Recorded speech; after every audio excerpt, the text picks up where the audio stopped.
আমার বউ রাগ করছে, এটা আমি না বোঝার ভান করে থাকি, পরে এমনি রাগ নিয়ে যায়। এটা সংসারের প্রথম দিকে অনেক বেশি ফেস করেছিলাম। ওই নায়িকাকে এইভাবে ধরেছি কেন, ওই নায়িকাকে এইভাবে ধরেছি কেন, পোস্টারে অত ক্লোজ কেন লেগেছে, ওগুলো ছিল। তো এক সময় ঠিক হয়ে গেছে। বলা হয় যে সংসারে এক সময় হাজবেন্ড ওয়াইফ আর হাজবেন্ড ওয়াইফ থাকে না, বন্ধু অথবা ভাই বোন হয়ে যায়। তো আমরা সম্ভবত এখন বন্ধু পর্যায়ে আছি, কয়েকদিন পর ভাই বোন হয়ে যাবো। মাস্টার মাইন্ড বাট ম্যাটিকুলাস কোনো ডিজাইন নাই। সামনে আমি সিঙ্গেল কিছু কাজ করেছি, ওগুলো আসবে, এগুলো তো চলমান। আসলে সবসময় কাজ করতে থাকি, কাজ আসবে। এটাও তো আসবে, টিএন বাংলায় আসবে, আজকে যে অ্যাওয়ার্ডে আসছে এটাও আসবে, আসতে থাকবে। আকাশে চাঁদ উঠলে সবাই দেখবেন। খুব মিস করি।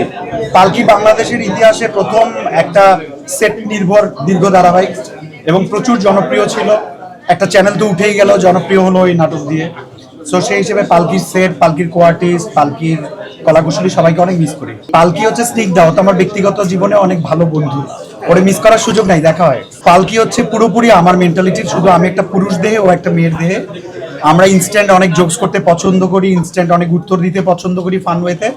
এই জন্য প্রতিদিন শুটিংয়ে ও যখন থাকতো, আমরা প্রতিটা মুহূর্ত খুব এনজয় করতাম। এই কারণে প্রতিটা মুহূর্তই আমি মিস করি ওকে। না, মনে হয় না। বেবি নিবে, বেবি নিলে তো আর এখন মিডিয়াতে কাজ করবে না। অনেকে বেবি নেওয়ার পরে করে, কিন্তু স্নিগ্ধা তো অনেকে না, স্নিগ্ধা তো স্নিগ্ধা।